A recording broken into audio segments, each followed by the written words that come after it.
This week, both Vice President Kamala Harris and Donald Trump met with President Zelenskyy of Ukraine. We prepared a compilation here on the MeidasTouch network to show you the contrast that existed, and boy, is the contrast stark. Let me just show you this. This is a must-see. Let's play it.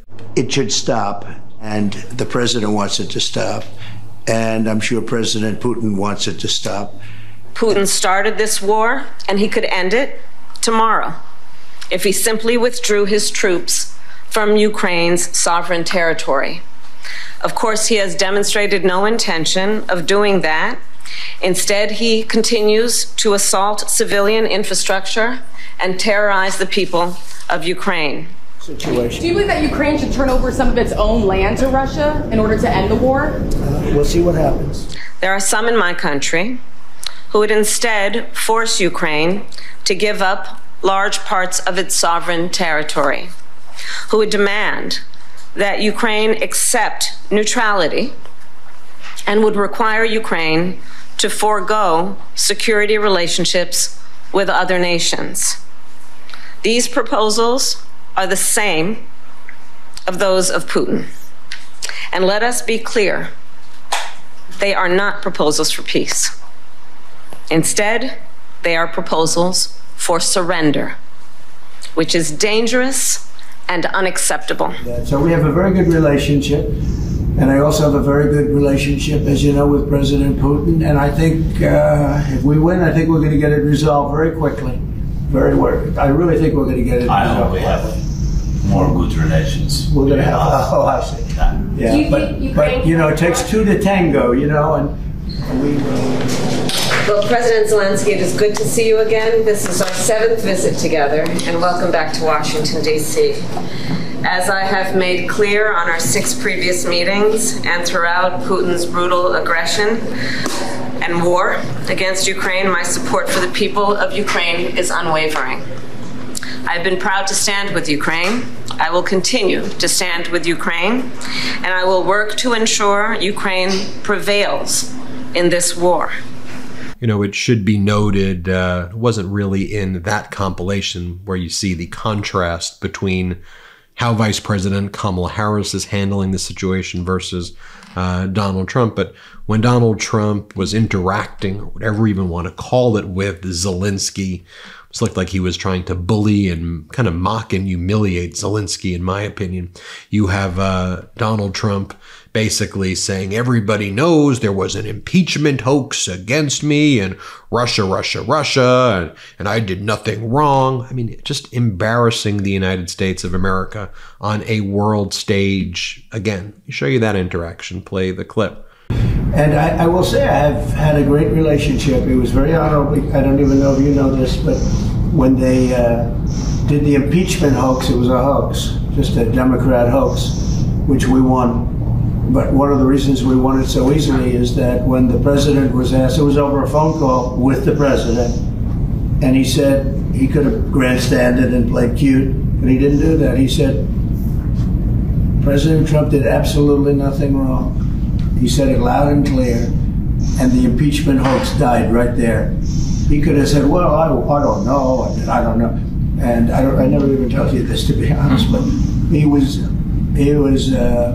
like a piece of steel. He said President Trump did nothing wrong. We had a very nice call. He congratulated me on his victory. He just won. And I remember that he could have played cute, and he didn't play cute. And so I appreciated that. So we have a very good relationship. And I also have a very good relationship, as you know, with President Putin. And I think if we win, I think we're going to get it resolved. Support for today's episode comes from OneSkin. Did you have a little too much fun in the sun this summer? It's no secret that UV rays can take a toll on our skin, leaving it dry, tired, and less vibrant. If you want to hit the undo button on UV-induced aging, say hello to OneSkin, your secret weapon against the summer's toll on your skin. OneSkin products are powered by the revolutionary OS01 peptide. This proprietary peptide is scientifically proven to reduce senescent cells, which are a central source of skin aging. Their groundbreaking research has shown that it can actually reverse the biological age of your skin by several years. Healthier, more youthful-looking skin doesn't just look great, which we all want, obviously, but it's good for your overall health too. As the leaves change color this fall, help your skin undergo its own transformation with OneSkin. Their products work tirelessly to repair, rejuvenate, and erase the signs of summer damage, ensuring you step into this new season with the healthiest skin of your life. Personally, I've been using OneSkin on both my face and my body. I'm really impressed. My skin feels more hydrated, smoother, and there's a noticeable improvement in texture. I thought it would help, but honestly, it has exceeded my expectations. It's amazing how powerful this product really is, and I've even noticed some unexpected benefits, like how much better and firmer my skin feels.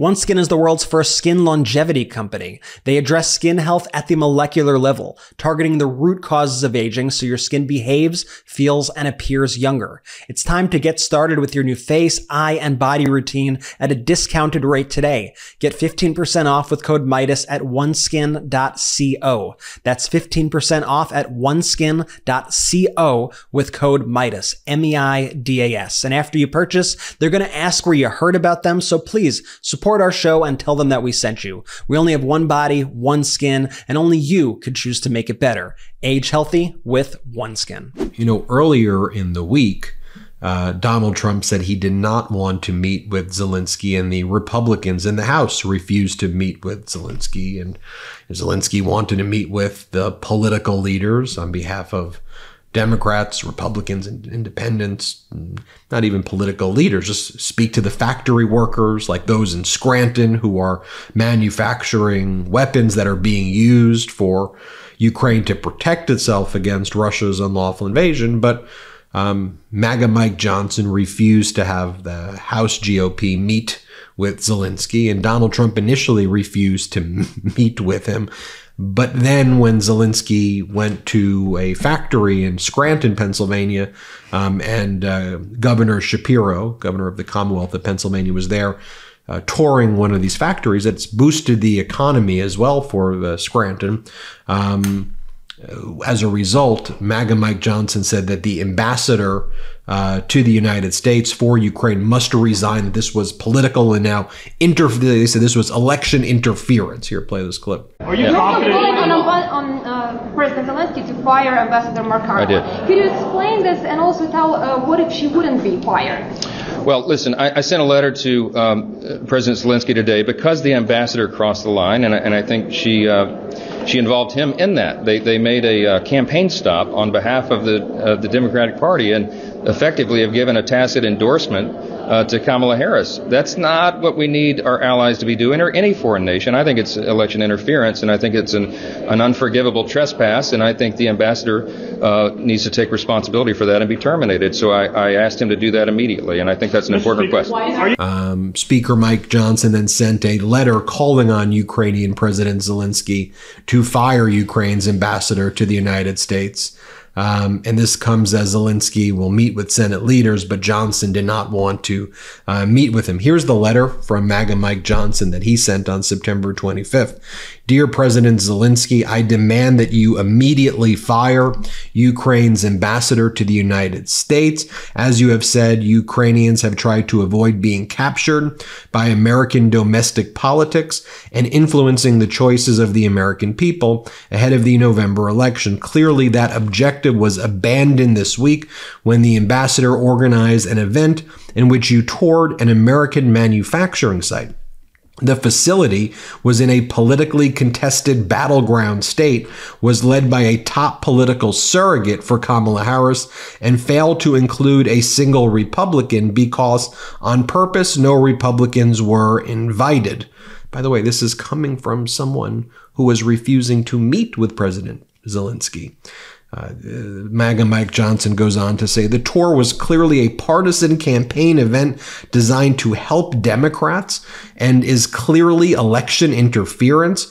This short-sighted and intentionally political move has caused Republicans to lose trust in the ambassador's ability to fairly and effectively serve as a diplomat in this country. She should be removed from her post immediately. Additionally, as I have clearly stated in the past, all foreign nations should avoid opining or interfering in American domestic politics. Support for ending Russia's war against Ukraine continues to be bipartisan, but our relationship is unnecessarily tested and needlessly tarnished when the candidates at the top of the Republican presidential ticket are targeted in the media by officials in your government, which is, again, not true at all. And you see they're working the reps right there. Here's what MAGA Mike Johnson was whining about. Zelenskyy visiting the Scranton Army ammunition plant in Pennsylvania, where the howitzer rounds are being manufactured. Here, play this clip.